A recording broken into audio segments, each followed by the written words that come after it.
নমস্কার বন্ধুরা, আজকে চলে এসেছি তোমাদের সামনে ইন্ডিয়ান কনস্টিটিউশনের সেকেন্ড ক্লাস নিয়ে। দেখো, আগের দিন আমরা পড়েছিলাম যে গণপরিষদ কিভাবে গঠন করা হয়। গণপরিষদ গঠন উদ্দেশ্যটা কি ছিল, কে গঠন করেছিল, কিভাবে গঠন করা হয়েছিল, কি কারণে গঠন করা হয়েছিল, কে প্রথম বলেছিল গণপরিষদ আনা দরকার। তো সবকিছু এর আগের ভিডিওটাতে আমি বলে দিয়েছিলাম। আমি একটা কথাই বলবো, আজকে আমরা যেটা পড়ছি সেটা হচ্ছে ফাউন্ডেশন ক্লাস। ফাউন্ডেশন ক্লাস মানে যেখানে ইন ডিটেলস পড়বো। আমরা ওই শুধু কোশ্চেন মার্কে শুধু আমরা টিক মারবো, সেই টিক মার্কের মতন না। ঠিক আছে, আমরা এখানে পড়বো ইন ডিটেলস, কি হয়েছিল না হয়েছিল প্রত্যেকটা ঘটনা, সেটা ঘটনার সাথে রিলেট করে কিন্তু আমরা পড়বো, যাতে আমরা এই কখনো আমরা ভুলে যেতে না যাই। ঠিক আছে, গল্পের মাধ্যমে পড়বো। আমি একটা কথা বলছি, আজকের যে ক্লাসটা তুমি এখানে পাবে সেই ক্লাসটা হয়তো তুমি কোথাও কোথাও পেতে গেলে সেখানে তোমাকে টাকা পারচেস করে পেতে হবে। আর আমি বলছি তোমাকে টাকা দিতে হবে না, তুমি জানো, তুমি শেখো, ব্যাস এটাই আমার কাছে অনেক। তো আজকে হলো যেটা হলো আমাদের সেকেন্ড ক্লাস, সেটা এর আগে দিন আমরা পড়ে নিয়েছিলাম যে কেন্দ্রীয় ক্ষমতা কমিটি, এগুলো আমরা পড়ে নিয়েছিলাম, তাই তো। প্রাদেশিক কমিটি এবং খরচা কমিটি এটা পড়ে দিয়েছিলাম। আজকে যেটা পড়বো সেটা হচ্ছে খরচা কমিটি, বা ইন ডিটেলসে পড়বো, যেটা হলো আমরা বলতে পারি যে drafting committee. What is drafting committee? Drafting committee কি? ড্রাফটিং কমিটির কাজ হলো যে আমাদের যে এত বড় সংবিধান ছিল, সেই সংবিধানকে লেখা হচ্ছিল এদের কাজ। মানে গণপরিষদের যেটা কাজ ছিল সেটা হলো যে পার্লামেন্টের মতন, যে আজকে একটা বিষয় সিলেক্ট করা হলো, সেই বিষয় নিয়ে আলোচনা করা হচ্ছে, যেরকম সংবিধানে হয়, কি মানে পার্লামেন্টে হয়, যে একটা বিষয় তোলা হলো যে আজকে এই আইনটা হবে কি হবে না, তো সবাই মিলে সবার বহুমতে সেটা পাশ করানো হলো। যদি পাস হয় তাহলে তো পাস হয়ে গেল, আর যদি পাস না হয় তাহলে তো সেটা থাকলো। যদি পাস হয়, সেই পাস হওয়ার পরে সেটা লেখার দায়িত্ব ছিল আমাদের খরচা কমিটি। এই খরচা কমিটি হেড কে ছিল? এই খরচা কমিটি হেড ছিল যাকে আমরা বলি ফাদার অফ ইন্ডিয়ান কনস্টিটিউশন, বা বি আর আম্বেদকরকে। বি আর আম্বেদকর হচ্ছে আমাদের ভারতীয় সংবিধানের জনক, তাই তো। তিনি এখানকার হেড করেছিল, মানে এই খরচা কমিটি হেড করেছিল। ব্যাপারটা ছিল এই যে আমরা সংবিধানটা পড়ি, আজকালকার দিনে যে আমাদের সংবিধান দেখতে পাচ্ছি, এই সংবিধানের আসল কাজটা কি, সেই জিনিসটাকে জানতে হবে, তাই তো। সংবিধান, এই সংবিধানটা তৈরি হয়েছিল কিভাবে। দেখো, এর আগের দিন আমি তোমাদেরকে বলে দিয়েছিলাম যে সাইমন কমিশন নামটা শুনেছিলে তো। যেটা সাইমন কমিশন 1928 সালে আমাদের ভারতে এসেছিল। তো সাইমন কমিশন যখন এসেছিল তখন কি হয়েছিল, লালা রাজপথ রায় মানে স্যার সাইমন এবং তার সাথে এসেছিল ক্লেমেন্ট এটলি। তো তারা যখন এসেছিল তখন লালা রাজপথ রায় বলছিল যে Simon go back, Simon go back, Simon go back. কেন বলেছিল? কারণ সেখানে কোনো ইন্ডিয়ান ছিল না। তারা এসেছিল কিসের জন্য? তারা এসেছিল আমাদের ভারতের নিয়ম মানানোর জন্য। এ ব্যাপারটা আমাদের ইন্ডিয়ান বা আমাদের লালা লাজপত রায়, আমাদের সবার একটাই কথা ছিল, যখন তুমি ইন্ডিয়ান নিয়ম বানাতে আসছো, তুমি তো ইন্ডিয়ার সম্বন্ধে কিছুই জানো না, তাহলে পরে একটা বাইরের দেশের লোক এসে কি করে আমাদের দেশের সম্বন্ধে কি নিয়ম বানিয়ে চলে যাবে কি করে। তো তাই জন্য যে আমাদের যে লালা রাজপত রায়, সে লাহোরে যখন তারা নেমেছিল, মানে দিল্লিতে যখন নেমেছিল, তো দিল্লি থেকে লাহোর পর্যন্ত তাদের বলেছিল Simon go back, Simon go back. তখন যে আমাদের স্যার সাইমন ছিল, বলছিল কি ব্যাপার, তোমাদের সব লোকজন এইভাবে আমাদেরকে বারবার করে বলছে Simon go back, Simon go back, যেতে দিচ্ছিল না। তখন লাহোরে যখন পৌঁছলো, তখন যে পুলিশ অফিসার ছিল সান্ডাস বলে, ঠিক আছে, সে সান্ডাস পুলিশ অফিসার ছিল যে সান্ডাস বলে, সেই সান্ডাস কি করেছিল, সান্ডাস বলেছিল যে তাকে, মানে লালা রাজপত রায়কে মেরে দিয়েছিল, লাঠির আঘাতে মেরে ফেলেছিল। আর তিনি তখনই বলে গেছিল, এই যে তোমার প্রত্যেকটা লাঠির আঘাত আমার কফিনের, যে আমার কফিনে, তোমাদের কফিনের পেরেক পোতার মতন, মানে তোমাদের এই দেশ থেকে চলে যাওয়ার মতন। আর এই ঘটনাটা যখন সান্ডাস যখন তাকে মেরে দিয়েছিল, মানে লালা রাজপত রায়কে মেরে দিয়েছিল, তখন সেই জিনিসটা ভগৎ সিং আমাদের, তাকে সেই সান্ডাসকে হত্যা করেছিল। আর সেই সান্ডাসের হত্যার জন্যই 1931 সালে ভগৎ সিংকে আমাদের কিন্তু কি করা হয়েছিল, সেটা হলো তাকে ফাঁসি দিয়ে দেওয়া হয়েছিল। সেটা পরের কথা, সেটা আমরা জানতে চাইছিলাম যখন আমরা সাইমন কমিশন বলবো, সেটা আমরা তখন জানবো। ব্যাপারটা ছিল, এটা আমি কেন বললাম, সাইমন কমিশনের কথা কেন বললাম। দেখো, সাইমন কমিশন তো এরকম ঘটনা হয়েছিল, ঘটনা হওয়ার পরে সাইমন কমিশন 1900 কি করে 35 সালে মোটামুটি তাদের সবকিছু দেখাশোনা করে তারা একটা ব্লুপ্রিন্ট তৈরি করে যে এই ভারতের নিয়ম হবে। ঠিক আছে, সেই ব্লুপ্রিন্টটা তারা দিয়ে চলে যায় কার কাছে। প্রথমে যখন এসেছিল তারা, তখন আমাদের লর্ড ইরবিন যে ছিল, লর্ড ইরবিন হচ্ছিল আমাদের ভাইসরয় ছিল। তো লর্ড ইরবিন তো চলে যায়, তারা যখন দিয়ে যায়, তারা লর্ড ইরবিনকে দিয়ে যায়, তো ইরবিনও তখন চলে যাওয়ার সময় চলে এসে, তারপরে তখন এসেছিল লর্ড ওয়েলিংটন। তিনি লর্ড ওয়েলিংটন কি করেছিল, সেই ওয়েলিংটন সেই যে ব্লুপ্রিন্ট, যাকে আমাদের বলা হয় যে ব্লুপ্রিন্ট অফ ইন্ডিয়ান কনস্টিটিউশন, যেখানকার মানে ইংরেজরা যে সাইমন কমিশনের যারা এসেছিল, যারা যে মানে ব্লুপ্রিন্টটা দিয়ে গেছিলো, সেই ব্লুপ্রিন্টের থেকে 90% কিন্তু আমরা সেই ব্লুপ্রিন্ট থেকে মানে আমাদের ভারতীয় সংবিধানের সবকিছু আমাদের যেটা সেটা হলো যে আমরা যে 10% বানিয়েছিলাম, 10% যে আমাদের ভারতীয় সংবিধানের যে বানিয়েছিলাম, মানে যেটা বানাতে আমাদের সময় লেগেছিল 2 বছর, 2 বছর 11 মাস, কত 18 দিন। সেই 2 বছর 11 মাস 18 দিন সেটা সময় লেগেছিল মাত্র 10% বানানোর জন্য। তার জন্য সেটা কিন্তু আমাদের গণপরিষদে কি হয়েছিল, যে এই যে গণপরিষদ গঠন করা হয়েছিল।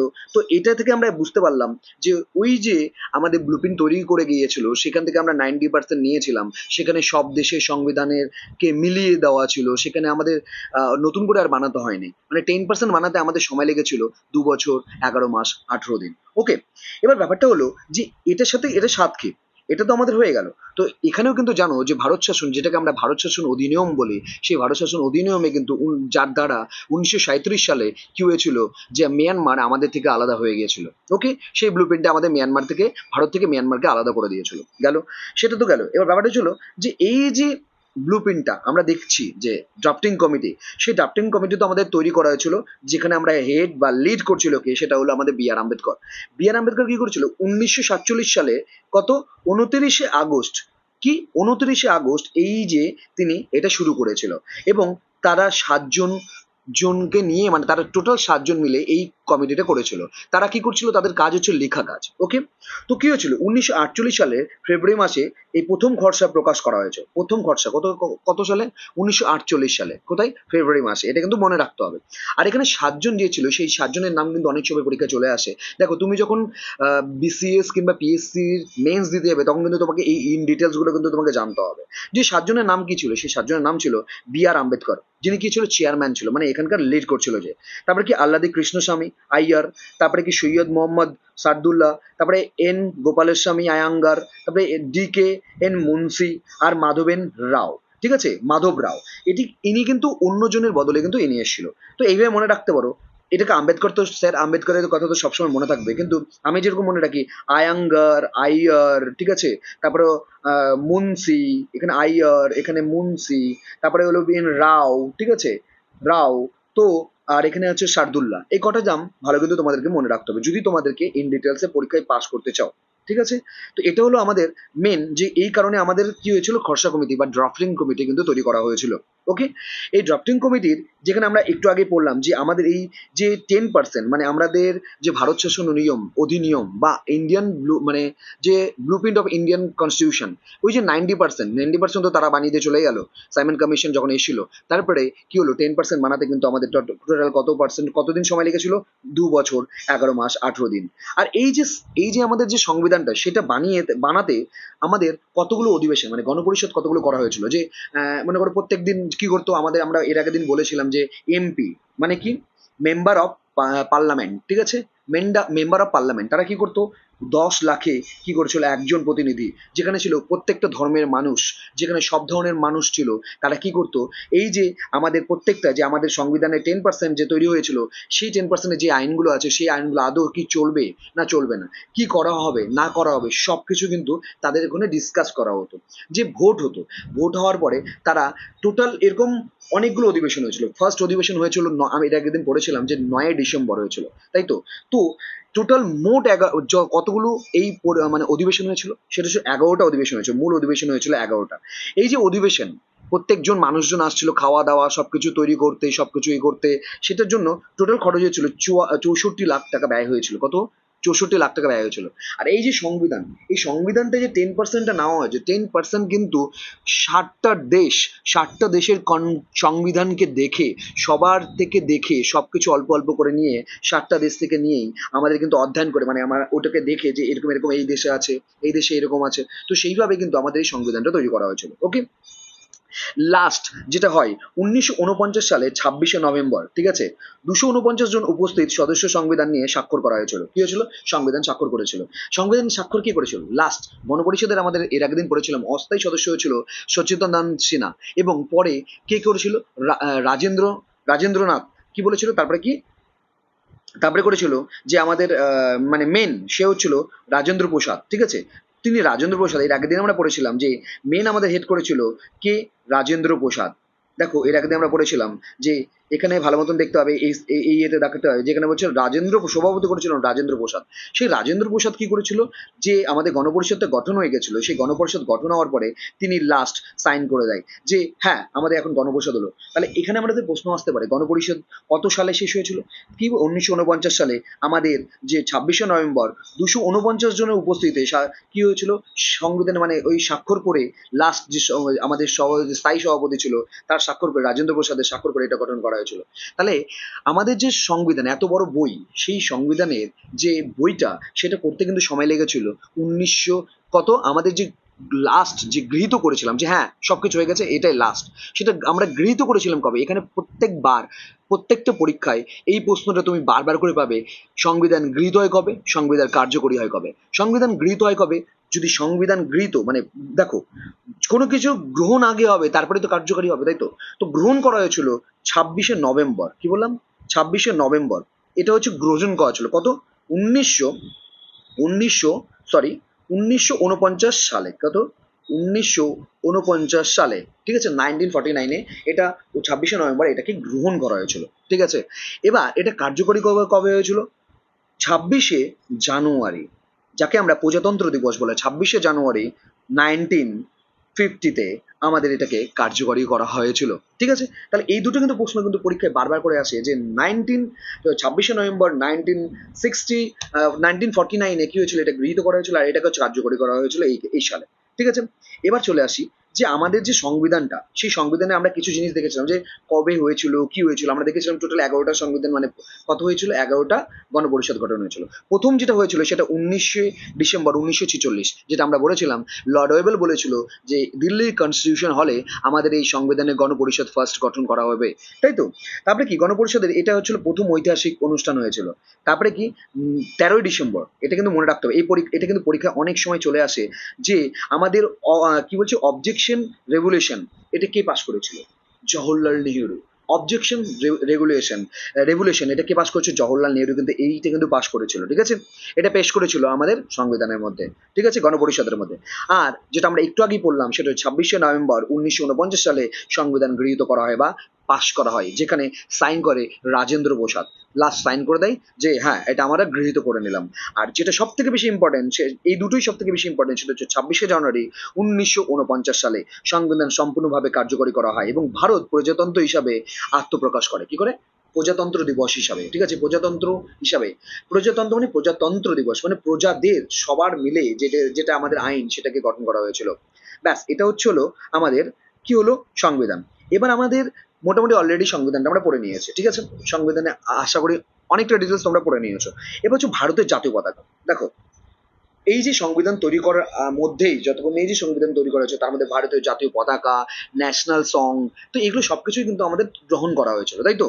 তো এই যে ভারতের যে জাতীয় পতাকা সেটা গ্রহণ কবে করা হয়েছিল, এটা কিন্তু পরীক্ষায় বারবার আসে যে জাতীয় পতাকা আমাদের গ্রহণ করা, যেটা এখানকার মধ্যে তিনটে জিনিস যেটা আমি তোমাদেরকে বলবো এই জাতীয় পতাকার মধ্যে, এই জিনিসটা কিন্তু অবশ্যই মনে রাখবে, কারণ পরীক্ষায় অনেকবার আসে। সেটা হচ্ছিল ভারতের জাতীয় পতাকা কবে গ্রহণ করা হয়েছিল, অনেক সময় সাল চায় না কিন্তু কি চায়, ডেট কবে, ঠিক আছে, 22শে জুলাই, কত, 22শে জুলাই 1947 সালে গণপরিষদ যখন হয়েছিল তখন গণপরিষদের মধ্যে 1947 সালের 22শে জুলাই আমাদের প্রথম এই যে জাতীয় পতাকাটাকে আমাদের গ্রহণ করা হয়েছিল, ওকে। এটা কিন্তু পরীক্ষায় বারবার আসে। আর একটা কি আসে সেটা হচ্ছে আমাদের জাতীয় পতাকার যে ইস্টু কত আসে, সেটা হচ্ছিল যে 3:2। দেখো দৈর্ঘ্য এবং প্রস্থ, ব্যাপারটা হচ্ছে পরীক্ষায় এরকম, এর আগে একটা পরীক্ষায় আমি এরকম দেখেছি যে এখানে যেরকম দৈর্ঘ্য এবং প্রস্থ দেখছো, ওখানে প্রশ্নটা দিয়েছিল প্রস্থ এবং দৈর্ঘ্য কত ছিল, ঠিক আছে। এগুলো কিন্তু পরীক্ষায় কিন্তু অনেক সময় আমাদের ভুল করানোর জন্য দিয়ে দেয় যে আমরা কতটা প্রশ্নটা পড়ছি, মানে আসলে কি হয় পরীক্ষা যখন হয় তখন আমাদের একটা থাকে যে আমাদের পড়তে হবে, আমাদেরকে কি করতে হবে, আমাদেরকে তাড়াতাড়ি শেষ করতে হবে, তো সেখানে না আমরা ভুল করে দিয়ে আসি। যখন বলবে দৈর্ঘ্য, দৈর্ঘ্য মানে কি, এই যে দৈর্ঘ্য, ঠিক আছে, দৈর্ঘ্যটা হচ্ছিল 3, আর এবং প্রস্থ, যে প্রস্থটা, ঠিক আছে, এই যে প্রস্থ সেটা হচ্ছিল 2।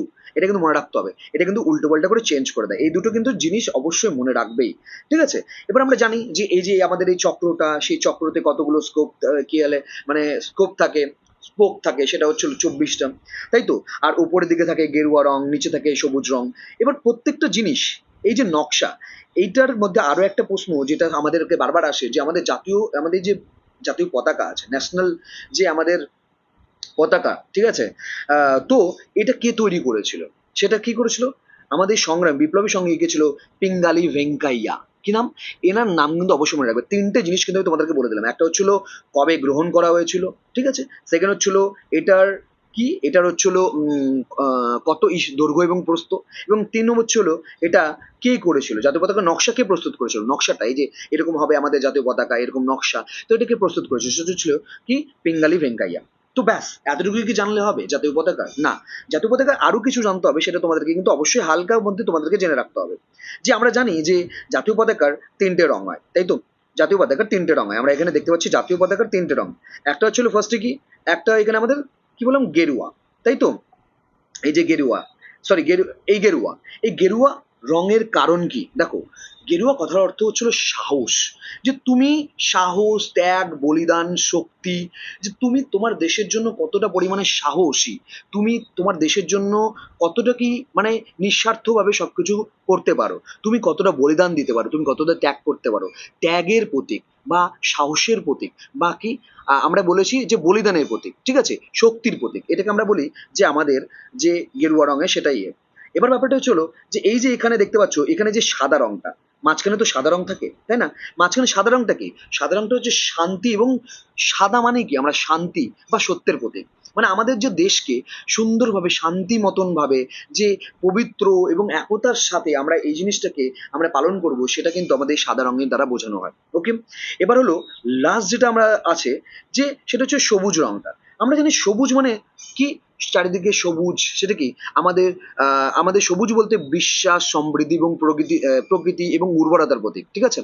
আমাদেরকে উর্বরতা, আমাদের চারিদিকে, আমাদের জানি আমাদের ইন্ডিয়া পুরো, যেখানে সব ধরনের ফসল, সব ধরনের জিনিস আমাদের এখানে পাওয়া যায়, যেখানে কি চারিদিকে উর্বরতা, মানে ফলা ফলা এক কথায় বলে, ঠিক আছে? তো দেখবে যে কত সুন্দর সবুজ মাঠ ঘাট সবুজে ভরা, তার জন্য আমরা এই সবুজ দিয়ে আমাদেরকে এখানে কিন্তু এটা ডোনেট মানে ডিনোট করেছে যে সবুজ রঙ হচ্ছিল বিশ্বাস, সমৃদ্ধি এবং প্রকৃতি এবং উর্বরতার প্রতীক। ওকে, এটা কিন্তু তোমাদেরকে জানতে হবে। আর একটা কথা সেটা হচ্ছিল এই যে চক্রটা, এই যে চক্রটা দেখতে পাচ্ছি এখানে 24টা, যে এখানে 24টা স্পোক থাকে। এই 24টা স্পোক আমাদের এখানে কি জিনিসকে বোঝায়? 24টা স্পোক, এই যে 24টা দেখতে পাচ্ছ, এই 24টা স্পোক, এই 24টা স্পোক আমাদেরকে বোঝায় যে 24 ঘন্টা আমাদেরকে থেমে থাকলে হবে না, আমাদেরকে এগিয়ে যেতে হবে। আমরা আমাদের যতক্ষণ তুমি চলতে পারবে ততক্ষণ তুমি কি হবে, ততক্ষণ তুমি ঠিক আছো। আর যখনই তুমি স্থির হয়ে যাবে, যখনই তুমি থেমে যাবে, তার মানে তুমি মরে গেছো। তার মানে কি, আমাদের দেশ সবসময় উন্নতির পথে চলতে বলতে বলেছে এখানে। 24 ঘন্টায় যেন আমরা উন্নতির পথে চলি, আমরা যেন পিছিয়ে না থাকি। আর সেই পিছিয়ে যাতে না থাকার জন্য আমাদেরকেও সেখানে কন্ট্রিবিউট করতে হবে। আমাদের প্রত্যেকটা দেশবাসীকে সেখানে কি করতে হবে, আমরা যেন দেশকে এগিয়ে নিয়ে যেতে পারি সেখানে। তার জন্য কিন্তু আমাদের এখানে বলেছে 24টা স্পোক অগ্রগতির প্রতীক। ওকে, ব্যাস এতটুকু তো আমরা জানলাম। আমাদের যে জাতীয় পতাকা, ঠিক আছে, এই জাতীয় পতাকার কিছু কিছু নিয়ম আছে, সেই নিয়মগুলো তোমাদেরকে বলি। যখন আমাদের রাষ্ট্রীয় শোক আসে, রাষ্ট্রীয় শোক বলতে কি, যেমন এপিজে আব্দুল কালাম মারা গিয়েছিল, ইন্দিরা গান্ধী মারা গিয়েছিল, অটল বিহারী বাজপেয়ী মারা গিয়েছিল, তখন কি হয়েছিল, আমাদের রাষ্ট্রীয় শোক আসে। কারণ রাষ্ট্রের এরা আমাদের কি ছিল, গর্ব ছিল। এরা মারা গেছে মানে কি একটা রাষ্ট্রের শোক। তখন আমাদের পতাকা ঠিক এরকম যে উপরে থাকে, একদম উপরে, সেই উপর থেকে একটু নিচে নামিয়ে দেওয়া হয়, ঠিক আছে, একটু নিচে নামিয়ে দেওয়া হয়। এবার আরেকটা জিনিসে আসে, সেটা হচ্ছিল যখন দেশের সংকট আসে, সংকট মানে আর্থিক সংকট কিংবা যে কোনো সংকট যদি আসে, দেশের সংকট, তখন সেই সংকটে কি হয়, দেশের পতাকাকে আমরা যেরকম ওপরে যেরকম গেরুয়া দেখি এবং নিচে সবুজ দেখি, তখন সেটাকে উল্টে দেওয়া হয়, ঠিক আছে, যখন দেশের সংকট আসে, তো সেই সময় এটা গেল। আর একটা কথা মনে রাখবে, যখন আমরা পতাকা নিয়ে বেরোবো, তখন পতাকা নিয়ে বেরোনোর সময় আমাদের পতাকা যে যার হাতে থাকবে সে যেন কোনো লাইনের সবার ফার্স্টে থাকে। তার জন্য দেখি আমরা ছোটবেলায় যখন আমরা কি করতাম, আমরা পতাকা নিয়ে যখন স্কুলে যেতাম, যখন আমরা মার্চ করতাম, প্রজাতন্ত্র দিবস কিংবা কোনো কিছুতে মার্চ করতাম, তখন কি হয় যে আমরা কোনো এনসিসি দাদাদের কিংবা দেখতাম একদম সামনে সে পতাকা নিয়ে দাঁড়িয়ে আছেন, আর সে দেখবে ঠিক কিন্তু পতাকা ধরার নিয়ম কিন্তু তোমাকে কিন্তু ডান হাতে ফার্স্টে ধরতে হবে, এরকম করে, তারপরে এরকম করে ধরতে হয়, ঠিক আছে? আমরা কিন্তু বাঁ হাতে এরকম করে ধরতে পারবো না, কারণ ফার্স্ট আমাদের ডান হাত থেকে রাখতে হবে, এইভাবে আমাদেরকে পতাকাকে ধরতে হবে, ঠিক আছে?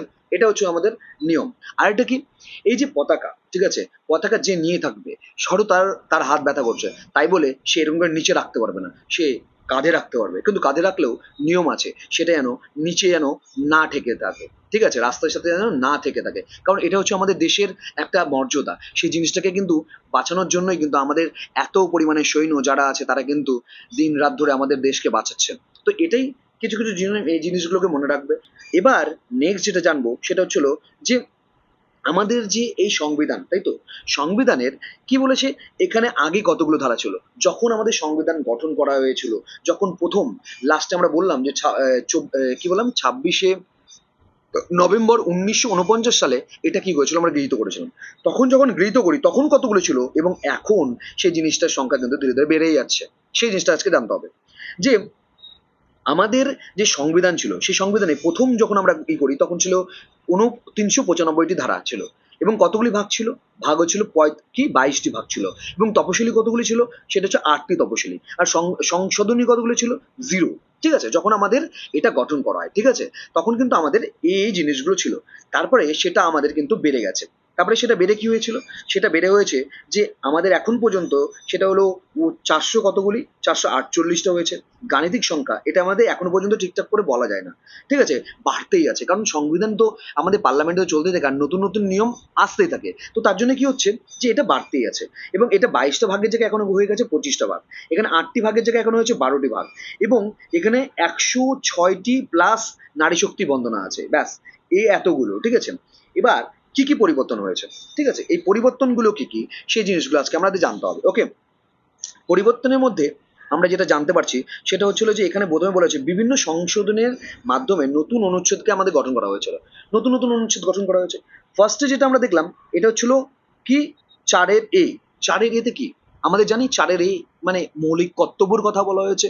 4 আমাদের কি বলেছে, আমাদের মৌলিক আমাদের কি বলেছে, 4 বলেছে আমাদের মৌলিক কর্তব্যের কথা। এবার মৌলিক কর্তব্য কি, যেটাকে আমরা বলি 51 এ, ঠিক আছে, 51 এ 51 পর্যন্ত আছে। তো 51 পরে আমাদের কি বলা হয়েছিল যে হচ্ছে 51 রেখে আমাদের মৌলিক কর্তব্যের কথা বলেছে। মৌলিক কর্তব্যের মধ্যে আমাদের 11টা মৌলিক কর্তব্য আছে, সেটা আমরা ভালো মতন জানি। প্রথমে ছিল 10টা, পরে আমাদেরকে একটা আরো যোগ করা হয়েছিল, ঠিক আছে। তো এইভাবে কততম সংবিধান সংশোধনী তারা, সেটা আমরা পরের ডিটেলস আমরা জানবো, ঠিক আছে। এবার বলেছে, তারপরে বলেছে যে এখানে 11 এ, 11 কি বলেছে, এখানে বলেছে মিউনিসিপ্যালিটির কথা, মিউনিসিপ্যালিটি সেটাকে নতুন করে গঠন করা হয়েছিল। তারপরে যেটা আছে সেটা হচ্ছিল 11 বি, 11 বিতে কি বলেছে, সমবায় সমিতি। সমবায় সমিতি মানে কি, মানে রাষ্ট্র এবং মানে রাজ্য, এটার যে সমবায় সমিতি সেটার কথা বলা হয়েছিল, ঠিক আছে। আর লাস্ট যেটা বলা হয়েছিল সেটা হচ্ছিল এটা কি, কি বলেছে, 15 এতে কি বলেছে, 15 বলছে ট্রাইব্যুনালস এবং বিচার বিভাগ, মানে বিচার বিভাগীয় কথা বলা হয় এখানে বলা হয়েছে, ঠিক আছে। ব্যাস এতটুকু আমাদের জানার কথা। তাহলে ফার্স্টের দিকে অনেক সময় কি হয়, প্রশ্ন আসে ফার্স্টে কখন আসে, ফার্স্টে আমাদের বেশিরভাগ এইটাই চাই, ঠিক আছে। এবার যখন বলে এখন কতগুলো আছে তখন কিন্তু আমাদের এটা বলতে হবে 12টা, তারপরে এখানে 25টা ভাগ হয়ে গেছে, সেই জিনিসগুলো কিন্তু এখনকার দিকে আমরা কিন্তু জানতে হবে। ওকে, এবার ব্যাস আজকে এতটুকুই দেখো, আর আমি যা বললাম আশা করি তোমাদের পরীক্ষার জন্য এই এতটুকু এনাফ। যদি আসে তোমরা আশা করি লিখে দিতে পারবে। যদি ভিডিওটা ভালো লাগে তো অবশ্যই লাইক করে দিও, শেয়ার করে দিও এবং সাবস্ক্রাইব করে দিও। চলো নেক্সট ভিডিওতে মানে নেক্সট ক্লাসে দেখা হচ্ছে।